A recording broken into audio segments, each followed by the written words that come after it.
Hello बच्चों, आज आपका व्याकरण में समास कराते हैं। पत्र वत्र सब पूरे हो गए हैं तो देखिए, समास किसे कहते हैं। दो या दो से अधिक सार्थक पदों को किसी नियम विशेष के आधार पर संक्षिप्त करने को समास कहते हैं।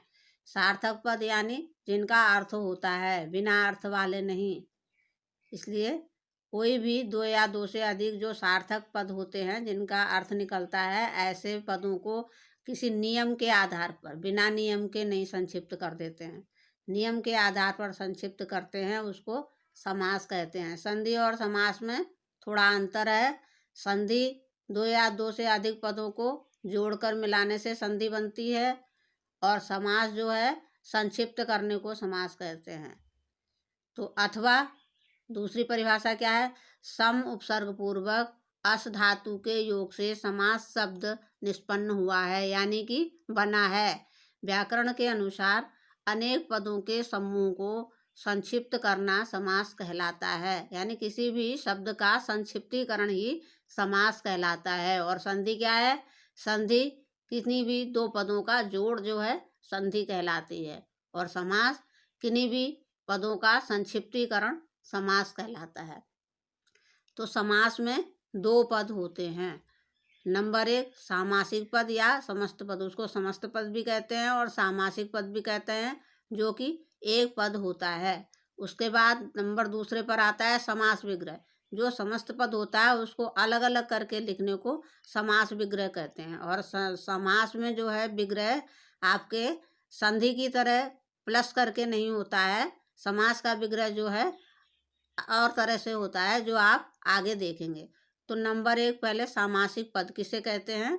समास के नियम से मिले हुए शब्द समूह को सामासिक पद कहते हैं, अर्थात शब्दों के संक्षिप्तीकरण को सामासिक पद या समस्त पद कहते हैं। जो संक्षिप्तीकरण बनता है उसको सामासिक पद कहते हैं। और समास विग्रह किसे कहते हैं, समास किए गए पदों को अलग अलग करने की विधि को समास विग्रह कहते हैं। नीचे उदाहरण दिया है मैंने, यथा राजपुरुषा। राजपुरुषा क्या है, आपका समस्त पद है, ये मिला हुआ पद है, एक संक्षिप्तीकरण बन गया ये है समस्त पद। और इसका विग्रह क्या हुआ, राज्ञा पुरुषा। राज्ञा अलग है, पुरुषा अलग है। राज्ञा पुरुषा का संक्षिप्तीकरण क्या बन गया, राजपुरुषा। तो ये समस्त पद हो गया, और नीचे हो गया आपका समास विग्रह। अब समास के भेद आते हैं। तो किसी भी समास में पूर्व पद और उत्तर पद दो पद होते हैं। जैसे ये पूर्व पद हो गया आपके, ये उत्तर पद हो गया। दो पद होते हैं समास में, पूर्व पद और उत्तर पद।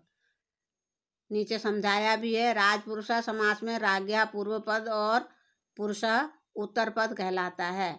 अब समास के भेद कितने होते हैं, समास के चार मुख्य भेद होते हैं। वैसे तो समास के 6 भेद हैं, नीचे मैंने आपको 6 भेद बताए हैं, लेकिन मुख्य 4 भेद माने गए हैं। और 6 भेद कैसे हैं, कर्मधारय समास और द्विगु समास को तत्पुरुष समास का भेद माना गया है, इसलिए समास के 6 भेद माने गए हैं। नंबर 1 तत्पुरुष समास, नंबर 2 कर्मधारय समास, नंबर 3 द्विगु समास, नंबर 4 द्वंद्व समास, नंबर 5 बहुब्रीहि समास, नंबर 6 अव्ययी भाव समास। तत्पुरुष समास के अंतर्गत जो है इन दोनों को, ये दोनों भेद जो है तत्पुरुष समास के माने गए हैं, इसलिए 4 मुख्य भेद माने जाते हैं। वैसे अब 6 भेद ही प्रचलित हैं, आपको 6 भेद ही लिखने हैं। इसके आगे आपको इनकी परिभाषाएं आगे बताएंगे, ये आपको नोट करना है। धन्यवाद।